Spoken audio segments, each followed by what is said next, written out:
Pada slide ini, kita mulai mengenal konsep dasar evaluasi model classification. Setelah model dibuat, tugas kita belum selesai. Model perlu diuji untuk mengetahui apakah benar-benar mampu membedakan kelas dengan baik. Ada beberapa ukuran evaluasi yang umum digunakan. Accuracy menunjukkan seberapa banyak prediksi model yang benar dibandingkan seluruh data. Precision menunjukkan seberapa tepat model ketika menyatakan suatu data masuk ke kelas tertentu. Recall menunjukkan seberapa baik model menangkap semua data yang memang seharusnya masuk ke kelas tersebut. Sementara itu, F1 Score menggabungkan precision dan recall agar evaluasi menjadi lebih seimbang. Dalam konteks Indonesia, misalnya untuk mengklasifikasikan provinsi dengan kemiskinan tinggi, accuracy saja tidak cukup. Jika model gagal mengenali provinsi prioritas, dampaknya bisa serius terhadap kebijakan. Pada slide ini kita masuk ke contoh kasus nyata dalam konteks Indonesia. Kasus pembelajaran yang digunakan adalah mengklasifikasikan provinsi di Sumatera menjadi dua kategori, yaitu kemiskinan tinggi dan tidak tinggi. Untuk menentukan label, digunakan batas tingkat kemiskinan nasional sebesar 8,25%. Jika persentase penduduk miskin suatu provinsi pada September 2025 lebih dari 8,25%, maka provinsi tersebut diberi label 1 sebagai kemiskinan tinggi. Jika nilainya sama dengan atau di bawah 8,25%, maka diberi label 0 sebagai tidak tinggi. Fitur yang digunakan berasal dari data BPS seperti IPM tahun 2024, persentase atau jumlah penduduk miskin tahun 2025, PPT Agustus 2025, dan Gini rasio tahun 2025. Contoh ini membantu mahasiswa memahami classification secara lebih aplikatif. Pada slide ini, mahasiswa diajak memahami bahwa dalam proyek classification nyata, label tidak selalu tersedia secara siap pakai di dalam dataset. Seringkali label justru harus dibangun berdasarkan tujuan analisis, aturan domain, atau definisi kebijakan. Pada contoh sebelumnya, label kemiskinan tinggi dibentuk dari benchmark nasional sebesar 8,25%. Ini menunjukkan bahwa data scientist tidak hanya menjalankan algoritma, tetapi juga harus memahami konteks masalah. Selain itu, hubungan antara fitur dan label tidak selalu linier. Aceh dapat memiliki IPM yang relatif mirip dengan Sumatera Utara, tetapi tingkat kemiskinannya berbeda. Bengkulu juga dapat memiliki TPT yang tidak tinggi, namun kemiskinannya tetap tinggi. Artinya, klasifikasi wilayah tidak bisa hanya bergantung pada satu indikator. Model perlu mempertimbangkan kombinasi beberapa fitur agar analisis lebih akurat dan bermakna. Pada slide ini kita melihat ilustrasi sederhana bagaimana model classification bekerja. Jika menggunakan logistic regression, model akan menghasilkan nilai probabilitas untuk setiap provinsi. Misalnya, Aceh memiliki probabilitas tinggi untuk masuk kategori kemiskinan tinggi, Riau memiliki probabilitas rendah, sedangkan Bengkulu juga memiliki probabilitas cukup tinggi. Artinya, model tidak hanya memberikan label akhir, tetapi juga menunjukkan tingkat kemungkinan suatu data masuk ke kelas tertentu. Semakin rendah IPM dan semakin berat tekanan sosial ekonomi, peluang masuk kelas kemiskinan tinggi akan meningkat. Sementara itu, decision tree bekerja dengan membentuk aturan keputusan. Misalnya, jika IPM rendah dan indikator tekanan tinggi, maka data masuk kelas 1. Jika IPM tinggi dan tekanan relatif moderat, maka masuk kelas 0. Kelebihan decision tree adalah mudah dijelaskan dan divisualisasikan. Pada slide ini, kita membahas confusion matrix sebagai cara sederhana untuk memahami hasil prediksi model classification. Misalnya, dari 8 provinsi, model menghasilkan 4 jenis hasil. Pertama, 3 provinsi benar terdeteksi sebagai kemiskinan tinggi, disebut true positive. Kedua, 3 provinsi benar terdeteksi sebagai tidak tinggi, disebut true negatif. Ketiga, 1 provinsi salah diprediksi sebagai kemiskinan tinggi, disebut false positive.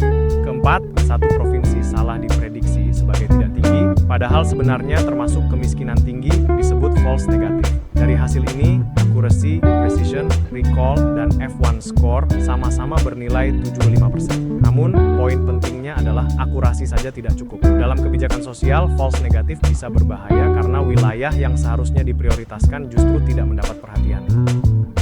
Pada slide ini, kita melihat beberapa solusi penting yang perlu diajarkan ketika membangun model classification.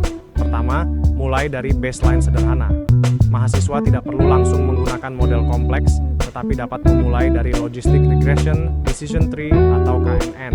Kedua, pastikan label masuk akal, karena label yang salah atau kabur akan membuat model menghasilkan keputusan yang salah. Ketiga, gunakan evaluasi yang tepat. Jika kelas tidak seimbang, precision dan recall sering lebih penting daripada sekadar accuracy.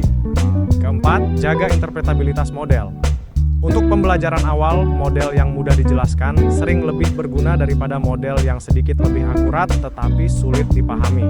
Kelima, kaitkan classification dengan domain nyata seperti blockchain, fintech, churn pelanggan digital, dan wilayah prioritas pembangunan. Dengan begitu, mahasiswa memahami classification sebagai alat pemecahan masalah nyata.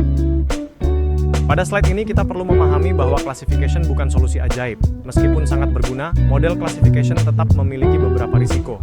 Pertama adalah bias label. Jika label dibentuk secara tidak adil atau tidak tepat, maka model akan mewarisi bias tersebut. Kedua adalah overfitting, yaitu ketika model terlalu cocok dengan data latih, tetapi gagal bekerja dengan baik pada data baru. Karena itu, penggunaan test set dan cross-validation menjadi penting. Ketiga adalah data leakage, yaitu ketika fitur yang seharusnya belum diketahui saat prediksi, justru ikut masuk ke dalam model. Hal ini dapat membuat hasil evaluasi terlihat bagus, tetapi sebenarnya menyesatkan. Keempat adalah interpretasi berlebihan. Model classification hanya memprediksi kelas, bukan otomatis menjelaskan sebab akibat. Jadi mahasiswa perlu berhati-hati dalam membaca hasil model. Pada slide ini kita melihat mengapa classification sangat relevan untuk mahasiswa S2, khususnya pada bidang blockchain, artificial intelligence, dan data science. Pada level S2, classification tidak cukup dipahami sebagai teknik untuk memberi label pada data, tetapi harus dilihat sebagai alat analisis untuk menyelesaikan masalah nyata. Dalam blockchain analytics, classification dapat digunakan untuk mendeteksi fraud, mengidentifikasi akun bot, memetakan aktivitas on-chain yang berisiko, serta membedakan transaksi normal dan anomali. Dalam artificial intelligence, classification menjadi fondasi berbagai aplikasi seperti image classification, speech recognition, sentiment analysis, fraud detection, dan medical diagnosis. Dalam data science, classification dapat membantu mengelompokkan risiko nasabah, memprediksi churn pelanggan, dan menentukan wilayah prioritas intervensi kebijakan. Jadi, classification memiliki nilai praktis lintas domain.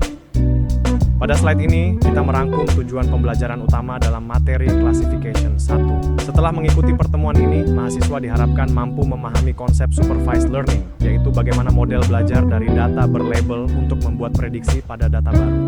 Mahasiswa juga diharapkan mampu membedakan classification dan regression, terutama dari bentuk output yang dihasilkan. Classification menghasilkan label discrete, sedangkan regression menghasilkan nilai kontinu. Selain itu, mahasiswa perlu mengenali beberapa algoritma dasar seperti logistic regression, decision tree, KNN, dan naive Bayes sebagai pilihan awal dalam membangun model. Tujuan berikutnya adalah mampu menyiapkan data, mulai dari mendefinisikan label, memilih fitur, membersihkan data, hingga membagi data latih dan data uji. Terakhir, mahasiswa harus mampu mengevaluasi model menggunakan accuracy, precision, recall, dan F1 score secara tepat. Pada slide ini kita membahas struktur dataset dalam classification. Secara umum, dataset classification terdiri dari dua bagian utama, yaitu fitur atau variabel input X dan target atau label kelas Y. Fitur adalah informasi yang sudah diketahui tentang setiap objek dalam dataset. Jika objeknya adalah provinsi, maka fitur dapat berupa IPM, tingkat pengangguran terbuka, Gini rasio, atau penetrasi internet.